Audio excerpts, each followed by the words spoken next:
vote pour la science avec Isabelle Burgon. Bonjour à vous, j'espère que vous vous portez bien aujourd'hui. Nous approchons de Noël et pour passer du temps avec la parenté, nous sommes plusieurs à vouloir nous déconnecter. Certains experts en appellent d'ailleurs à plus de sobriété numérique. Lâcher les écrans, si présents dans notre vie, s'avère très certainement une bonne idée pour notre santé, physique et mentale, et également pour la planète. La Commission de l'éthique en sciences et en technologie vient de publier un avis sur les effets environnementaux des technologies numériques au Québec.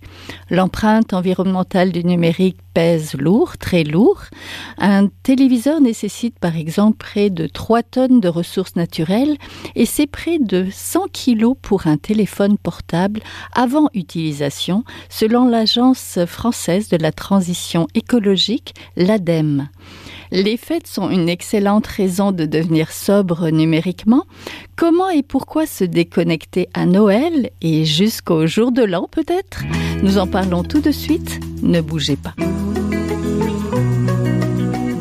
À Je vote pour la science aujourd'hui, nous désirons parler de la sobriété numérique. Comment et pourquoi devrions-nous revoir la consommation et l'usage de nos appareils technologiques, à commencer par notre téléphone portable? J'en parle avec mes invités, avec Martin Deron, responsable du défi numérique à l'Université de Montréal et doctorant en environnement et numérique à l'Université Concordia. Bonjour. Bonjour. Je suis aussi en compagnie de Luc Bégin, président de la Commission de l'éthique en sciences et en technologie. Bonjour. Bonjour.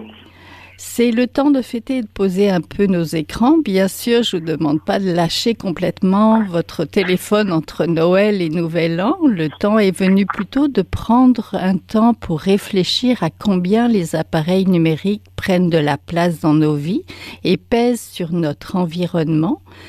Je vais commencer avec vous, Monsieur Duron. Rappelez-nous combien la technologie numérique est présente dans nos vies, peut-être?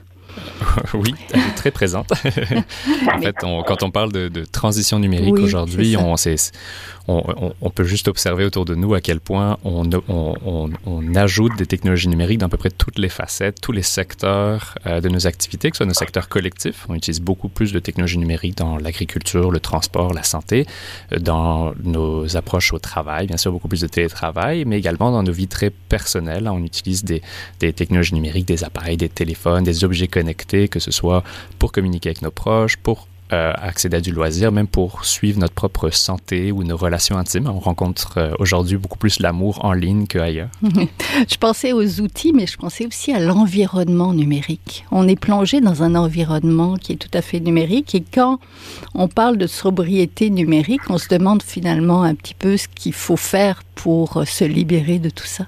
Bien sûr. Mais pour se poser on se pose la question de la sobriété numérique en lien avec un constat qui est que au plus l'univers numérique grandit, au plus on a du numérique dans nos sociétés, au plus ça vient avec un certain nombre d'impacts sur la planète qu'on n'a pas tendance à voir nécessairement. On utilise des termes qui font beaucoup appel à l'abstraction quand on parle du numérique. Donc on va parler du nuage, on va parler de dématérialisation, on va parler de data, toutes des choses qui nous font penser que au plus on se numérise, au moins on a d'impact quelque part sur la planète. Et donc on a tendance à pas voir l'immense infrastructure matérielle sur laquelle toutes ces petites activités numériques reposent.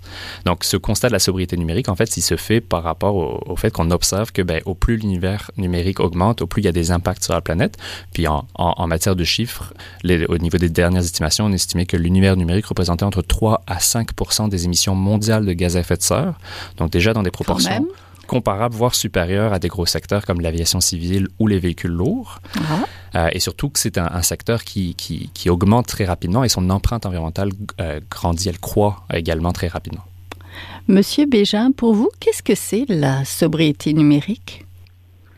La sobriété numérique dans l'avis que nous avons publié, regard éthique sur les effets environnementaux des technologies numériques, l'impératif de la sobriété numérique. Voilà. Alors nous avons défini la sobriété numérique comme renvoyant à la modération et au discernement afin de rendre l'utilisation du numérique compatible avec les limites planétaires, tout en préservant, bien entendu, un accès équitable aux bénéfices que génère le numérique, parce qu'on n'en ira pas nier, évidemment, les bénéfices que ça apporte. mais de façon aussi à ce que ça puisse profiter tant à nos contemporains que pour les générations futures. Donc, pour moi, les éléments clés, c'est vraiment la question modération et discernement. Donc, il ne s'agit pas de s'opposer aux usages du numérique, mais bien d'en promouvoir des usages qui soient mieux réfléchis et qui soient surtout davantage conscients des impacts environnementaux qui sont entraînés par ces usages, pour qu'on puisse en prendre de meilleures décisions. Monsieur Deron, j'aimerais que vous nous parliez justement des effets du numérique et de l'IA sur l'environnement. Il y en a beaucoup. Donc, je mentionnais très brièvement la contribution au changement climatique par les émissions de gaz à effet de serre, mais ce n'est qu'une partie de ces impacts-là. En fait, il y a un certain nombre d'impacts qu'on pourrait qualifier de directs pour pouvoir fabriquer les dizaines de milliards d'appareils connectés que l'on a entre nos mains, pour pouvoir connecter toutes les infrastructures de réseau, tous les centres de données. Ça a un certain nombre d'impacts directs sur la planète. Donc, les émissions de gaz à effet de serre, mais également une grande consommation énergétique, donc, qui est également en forte croissance en lien avec l'explosion de l'intelligence artificielle, notamment générative dans la dernière année. Les ressources naturelles aussi, absolument. J'imagine. Les ressources, oui. L'approvisionnement. Absolument. Naturelles. On parle parfois de ressources abiotiques, donc toutes les ressources qui sont non vivantes, mais on va parler souvent des minerais, des ressources métalliques, de l'eau également. Bon, c'est pas quelque chose qu'on a tendance à voir tant que ça, mais en tout cas d'en être conscient, mais à travers la planète, l'industrie numérique demande beaucoup d'eau, notamment pour les centres informatiques, mais également pour la fabrication des appareils. Et ça se fait dans des zones où il y a déjà de plus en plus de situations de stress hydrique. Donc, on voit des situations de plus en plus où on manque d'eau, c'est ça, et où on va avoir des formes de conflits d'usage entre l'industrie numérique sur place et d'autres usages comme l'agriculture ou le fait d'avoir de l'eau pour sa consommation personnelle. Donc, il y a un certain nombre d'impacts directs, mais également des impacts indirects, vous le mentionnez. On a dans des sociétés qui sont de plus en plus numérisées. Donc, quelque part, les technologies numériques viennent aussi modifier nos autres activités et représentent un certain nombre et génèrent un certain nombre d'impacts indirects. Donnez-nous un exemple de ça. Oui, bien sûr. Il y en a deux qui sont majeurs en matière d'impacts environnementaux. Il y a le phénomène d'effet rebond, qui a d'ailleurs été documenté dans le rapport de la CEST. OK. C'est quoi? En fait, l'effet rebond, c'est un principe économique de base, mais où on observe que quand on déploie une technologie qui nous permet d'obtenir un gain d'efficience ou d'efficacité, donc par exemple, on va déployer la 5G dans le centre-ville de Montréal et on va se dire, cette technologie-là, elle est plus efficace, ce qui fait que pour chaque donnée qu'on va envoyer ou qui va être communiquée, on va demander moins d'énergie pour le faire.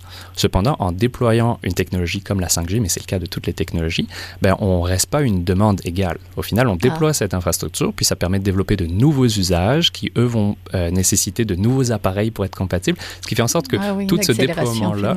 Oui, on a une forme d'accélération. En fait, tout ce déploiement-là vient gommer en grande partie les gains d'efficacité qu'on aurait pu espérer obtenir, voire parfois rend la situation pire. Donc, parfois, la situation environnementale est pire après l'introduction de la technologie qu'avant, malheureusement, à cause de ces effets qu'on appelle effets rebond.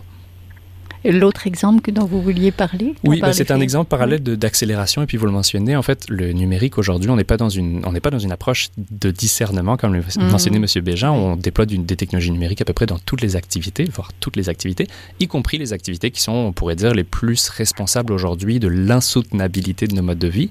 On pourrait penser à toute l'industrie des énergies fossiles, bien sûr. On utilise beaucoup d'intelligence artificielle aujourd'hui pour découvrir de nouvelles sources de pétrole, pour pouvoir accélérer les demandes de permis. On utilise beaucoup d'intelligence artificielle dans tout ce qui est la finance spéculative, toutes ces grandes activités. Donc, il y a un phénomène également d'accélération qui fait en sorte que toutes les utilisations bénéfiques des technologies numériques sont parfois gommées et parfois même contrebalancées par ces utilisations un peu plus indirectes et qu'on pourrait dire néfastes à des fins environnementales. Monsieur Bégin?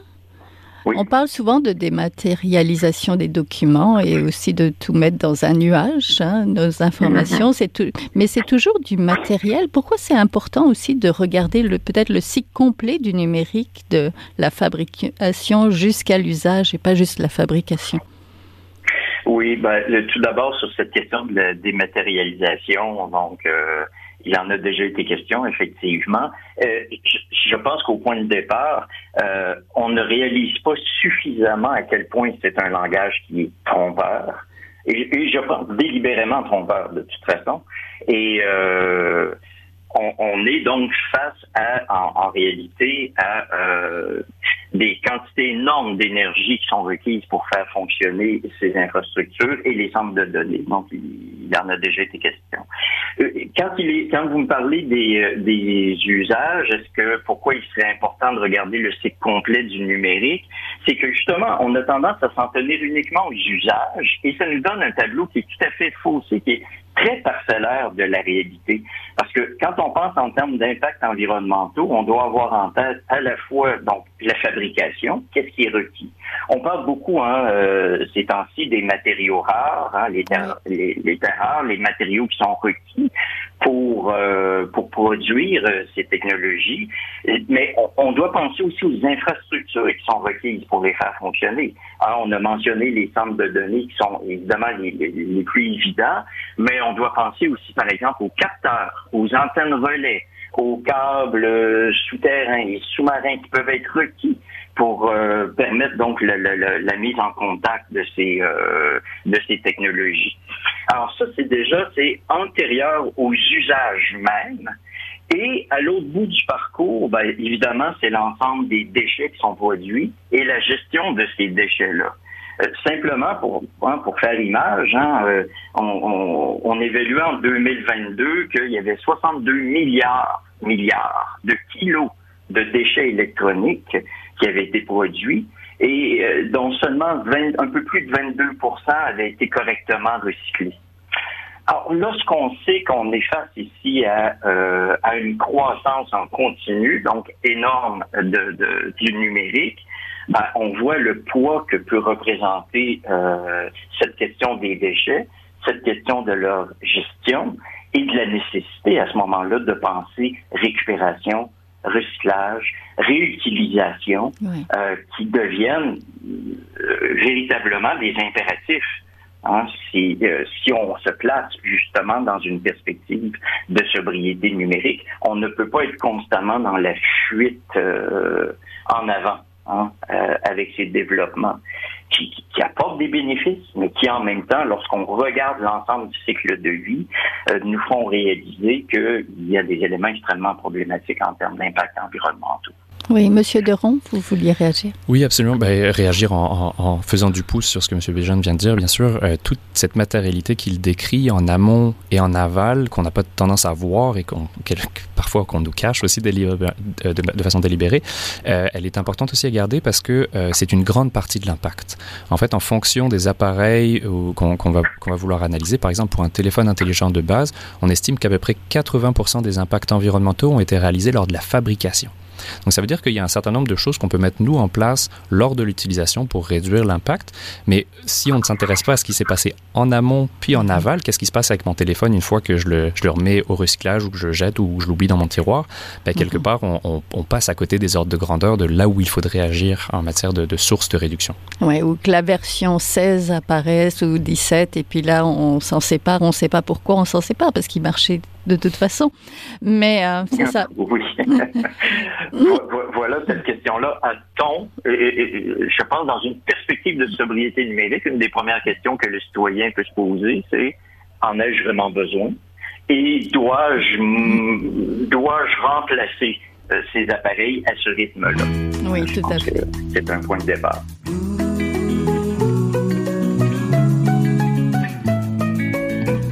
Vous êtes toujours à Je vote pour la science, là où la science rencontre la politique, une émission produite par Science Presse. Vous pouvez visiter son site internet au sciencepresse.qc.ca.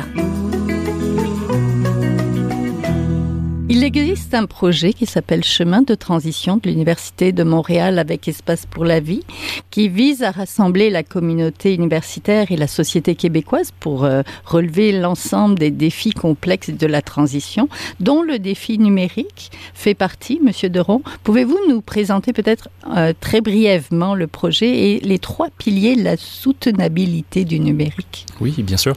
Donc le projet, c'est ça, vous l'avez très bien décrit, je vais pas plus l'expliquer, mais pour vous mettre un petit peu pour vous peut-être contextualiser un petit peu le projet, on travaille sur ces questions depuis le début 2020 et c'est essentiellement c'est un projet collaboratif, participatif. Donc on a sollicité en fait par un certain nombre d'ateliers, d'activités. On a sollicité l'avis, l'expertise de à peu près 2000 personnes autour du projet depuis qu'on a commencé pour pouvoir concevoir en fait une trajectoire de transition à l'échelle du Québec pour pouvoir faire converger, dans notre cas, davantage la transition numérique et la transition socio-écologique. J'ai des collègues qui travaillent sur d'autres thématiques pour la transition socio-écologique. Oui, mais pour le numérique. Pour le numérique, j'y arrive. Donc, les trois grands piliers de notre vision, en fait, qui guident nos travaux, M. Bégin a mentionné la modération et le discernement. Nous, on a trois piliers qui sont très connexes. On parle bien sûr de sobriété numérique, donc mettre en place un certain nombre de leviers qui vont nous permettre de réduire l'empreinte environnementale des technologies numériques, à la fois du côté des appareils et de notre utilisation et des équipements et des infrastructures. On a un deuxième pilier qui s'intitule la priorisation collective des usages, donc un peu plus le discernement que M. Bégin a mentionné. Comment est-ce que si on doit réduire l'empreinte environnementale des technologies numériques à l'échelle du Québec, comment est-ce qu'on décide de quelque part, comment est-ce qu'on le fait ça? Ben oui, c'est ça la grande question. C'est la grande question, mais on pense ce n'est pas une question qu'on se pose suffisamment. En fait, on pense qu'on manque aujourd'hui de lieux de délibération pour discuter de à quel point est-ce qu'on a envie de numérique dans nos vies, qu'est-ce qui devrait être considéré comme un accès au numérique qui serait essentiel, et donc comment est-ce qu'on garantit à toutes et à tous un accès à ce numérique essentiel. Puis à l'inverse, si on doit renoncer collectivement à des formes du numérique, que ce soit dans des secteurs ou des usages ou des appareils auxquels on dit ces usages, ces appareils, cette façon de faire du numérique n'est pas compatible avec nos objectifs de soutenabilité. Comment est-ce qu'on y renonce collectivement? Comment est-ce qu'on s'y prend? Quelle valeur est-ce qu'on met derrière ces choix? Et enfin, le troisième pilier, c'est la question des modèles d'affaires. Aujourd'hui, on se rend compte que les modèles d'affaires du numérique nous poussent à peu près dans tous les secteurs à cette accumulation perpétuelle. Vous le mentionnez, de changer son téléphone même si on n'en a pas besoin parce qu'il y a un nouveau modèle qui sort. Donc, tant du côté des appareils où on a des incitations très fréquentes à renouveler nos appareils que du côté des services où on a des services qui sont toujours plus lourds, qui nécessitent eux-mêmes d'avoir des ordinateurs et des appareils toujours plus puissants pour pouvoir les consulter. On a des modèles d'affaires des deux côtés qui sont basés sur une accumulation que nous pensons incompatible avec la transition socio-écologique à long terme. Oui. Monsieur Bégin, nous vivons donc dans l'économie de l'attention et nous réalisons que nous sommes très dépendants du numérique. Alors, comment peut-on prioriser les bons usages et bonnes habitudes et prôner justement la modération du numérique? C'est un grand défi. Oui. C'est un grand défi. Maintenant, la priorisation des usages est éventuellement quelque chose qui va s'imposer d'elle-même. Donc, aussi bien le voir en amont déjà. L'idée essentiellement, je pense, quand on parle de priorisation des usages, c'est d'abord, on peut l'envisager en deux étapes. Dans une première étape, c'est l'évaluation de la pertinence et de l'utilité des usages numériques. Hein, ça, c'est la première des choses, tant au plan individuel. Hein, on peut se demander, par exemple, si on a une recherche à faire, est-ce qu'on doit nécessairement utiliser les IA génératives? Par exemple, on sait que l'usage, par exemple, des IA génératives, la production d'une image par l'IA générative, donc les chats GPT, Gemini et autres, produire une image, c'est l'équivalent de la consommation d'énergie de la recharge complète d'un téléphone cellulaire. Ce qui est quand même énorme. Parce que si on le fait à très grande échelle, évidemment, c'est une croissance assez importante de la consommation. Hein, donc, toujours cette question-là, est-ce que c'est pertinent pour ce que nous avons à faire ou les objectifs que l'on recherche? Est-ce que c'est vraiment utile? Et ensuite, de regarder comment instaurer, et là, au plan collectif, une réglementation qui soit conséquente, qui restreigne à ce moment-là potentiellement certains usages au profit d'autres usages. Et d'ailleurs, sur cette question de priorisation des usages, je pourrais vous donner un exemple, même si cette action n'a pas été nommée de cette façon, on peut penser à la décision d'Hydro-Québec concernant la crypto-monnaie. Hein, vous savez, les bitcoins. Oui. On parle le temps. Déjà en 22, la Société d'État a demandé à la Régie de l'énergie d'approuver la suspension du processus d'attribution de puissance réservée à un usage cryptographique qui est appliqué aux chaînes de blocs.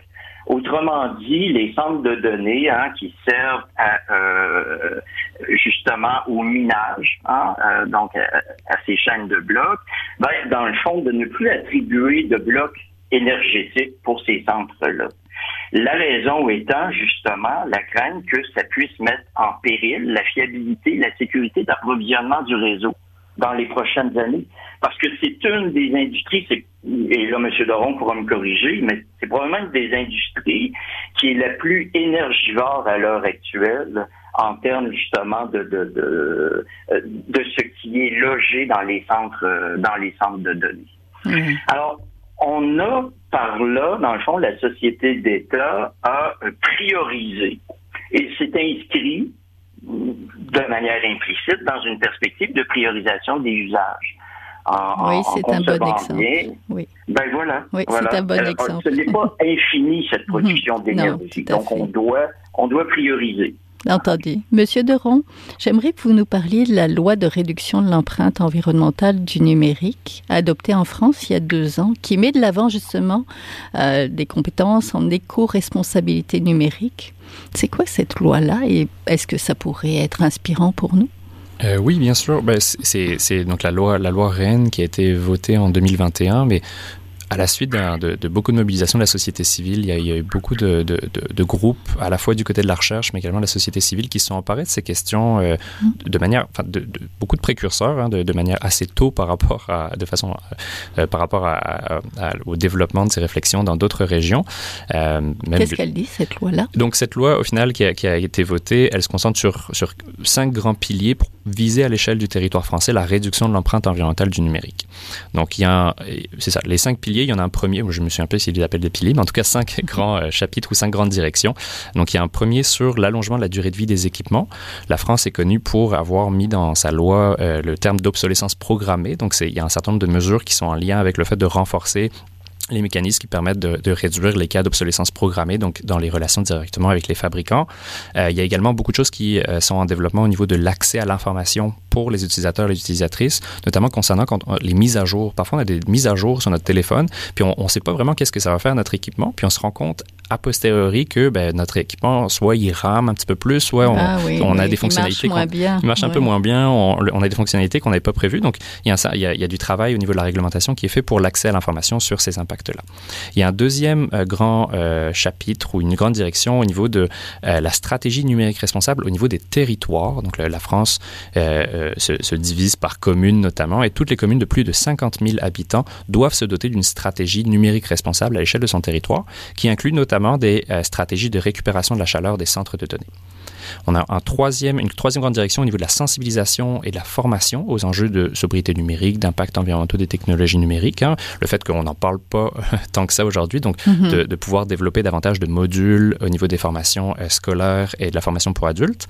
Ensuite, il y a un certain nombre d'initiatives pour favoriser les usages vertueux, comme ils les appellent, des technologies numériques. Donc, il y a l'ADEME qui est les bons usages, oui. Les bons usages, c'est ça. L'ADEME, une agence du gouvernement français, a développé récemment, en partenariat avec d'autres, un référentiel pour l'éco-conception de services numériques. Donc, comment est-ce qu'on conçoit, on développe des services numériques qui visent la réduction de leur propre empreinte et qui sont destinés à des usages utiles. Et enfin, il y a un certain nombre de stratégies pour réduire la consommation énergétique des centres de données. En France, il y en a également de plus en plus, et notamment avec des incitatifs économiques comme... On pourrait le faire potentiellement avec Hydro-Québec, avec une réduction ou une tarification privilégiée pour des centres de données qui auraient justement des stratégies d'efficacité énergétique au sein de leurs opérations. Les usages, finalement. Monsieur Bégin, votre commission a dressé dans cet avis une liste de 16 recommandations de sobriété numérique à destination des décideurs publics. Évidemment, je ne vais pas vous demander de me détailler les 16 recommandations, mais j'aimerais que vous me souligniez peut-être les points pour sensibiliser les décideurs et les citoyens à cette sobriété numérique tant désirée. Concernant les citoyens spécifiquement, oui. Oui, par exemple. Par exemple, concernant les citoyens, c'est clair, il y a toujours la possibilité de campagnes de sensibilisation et d'information quant aux effets positifs, mais aussi négatifs du numérique, de façon à permettre de meilleures décisions. Donc ça, c'est quelque chose, je crois, qui va de soi. Aussi, je pense, un point important, l'intégration des considérations environnementales liées au numérique dans l'ensemble des programmes scolaires. Parce que on a à l'heure actuelle, les jeunes, on sait bien, vont utiliser beaucoup le numérique. Oh oui. Ils sont nés littéralement dans le numérique. Et il y a quelque chose là d'absolument important, selon nous, de faire en sorte que les conscientiser à de bons usages, de meilleurs usages, justement, du numérique. Concernant les décideurs publics, bien évidemment, on a tout un ensemble de recommandations, mais il y a des choses pouvant aller, par exemple, est-ce qu'il serait possible d'adopter des meilleures pratiques en matière de sobriété numérique au sein de l'ensemble de l'administration publique québécoise? Ah oui, commençons par là. C'est quelque chose d'important. C'est un exemple important. Et aussi aller, par exemple, jusqu'à intégrer des critères environnementaux et sociaux dans les marchés publics eux-mêmes. C'est-à-dire en faire vraiment des critères pour des attributions de contrats. Donc, de considérer ces éléments-là comme étant importants. Et donc, on montre par là qu'on priorise cette sobriété numérique. Et aussi, par exemple, de rendre obligatoire la divulgation du plus grand nombre possible de données essentielles à l'évaluation des impacts environnementaux du cycle de vie des technologies numériques. Parce qu'on sait à l'heure actuelle que, justement, on manque beaucoup d'informations à cet effet. Et il y a plusieurs actions donc de ce type. Comme vous dites, nous avons 16 recommandations. Il y a plusieurs actions de ce type donc qui sont indiquées dans le rapport. Bien entendu, j'invite vos auditeurs et auditrices là, on mettra le lien sur notre page. Monsieur Deron, je vais terminer avec vous. Donc, comment sensibiliser un peu les jeunes générations? Je sais qu'il y a une nouvelle formation sur l'éco-responsabilité numérique proposée à l'Université de Montréal depuis cet automne. Très rapidement, est-ce que c'est en les formant à l'école? Alors, c'est pour moi deux choses différentes. La formation qu'on a développée à l'Université de Montréal, c'est une formation continue plutôt pour des professionnels dans différents secteurs d'activité, mais des personnes qui aimeraient développer leurs compétences pour pouvoir, par exemple, réduire l'empreinte environnementale des technologies numériques au sein de leur organisation, mener des campagnes ou développer des feuilles de route pour réduire cette empreinte, aller vers davantage d'éco-conception. Ils sont déjà sensibilisés, c'est ça? Effectivement, c'est des personnes déjà sensibilisées, puis souvent des professionnels au sein des organisations, soit en lien avec les technologies numériques, soit plutôt en lien avec le développement durable au sens large ou la responsabilité sociétale des entreprises. Donc, on a développé cette formation parce qu'effectivement, on voyait qu'il y avait un manque pour se former à ces questions-là. Mais en parallèle, vous avez raison, il faut pas s'arrêter là. Bien sûr, il y a un certain nombre la sensibilisation doit être beaucoup plus large. Je pense que c'est bien qu'on en parle de plus en plus. Ici, par exemple, aujourd'hui, avec vous à la radio, on en parle un petit peu plus dans l'actualité. Mais ça reste quand même très minoritaire. Donc, je pense effectivement que passer par les programmes scolaires est une étape essentielle. On parle beaucoup de littératie numérique et il y a beaucoup d'efforts qui vont en ce sens. Puis, je pense que la question de l'éco-responsabilité numérique pourrait faire partie intégrante de cette littératie numérique. Comprendre ce qu'est le numérique, ça implique également comprendre ce qu'il génère comme empreinte, mais également ce pourquoi il est utile et ce pourquoi il est peut-être moins utile. Je pense que ça participe quelque part à démystifier un petit peu de ce qu'est le numérique, de comprendre son volet environnemental également. Entendu. On va se terminer là-dessus. Donc, on était en compagnie de Martin Deron, responsable du défi numérique à l'Université de Montréal, et de Luc Bégin, président de la Commission de l'éthique en sciences et en technologie. Il y a un avis qu'on mettra on mettra le lien sur la page pour lire cet avis bien intéressant. Merci. Merci à tous les deux. Merci beaucoup. Merci à vous. Voilà, c'est tout pour aujourd'hui. Je vote pour la science est une production de Science Presse avec Radio VM, à la régie Daniel Fortin, à la recherche Fanny Robatcher, à la réalisation et au micro Isabelle Burguin. Si vous avez aimé l'émission, n'hésitez pas à la partager. Vous pouvez suivre la page de Je vote pour la science sur le site de Science Presse. En attendant, je vous souhaite de passer une très belle semaine à notre antenne. Jin Jiahua est un chercheur typique de ceux pour qui les progrès de la bioinformatique ont préséance sur le sens.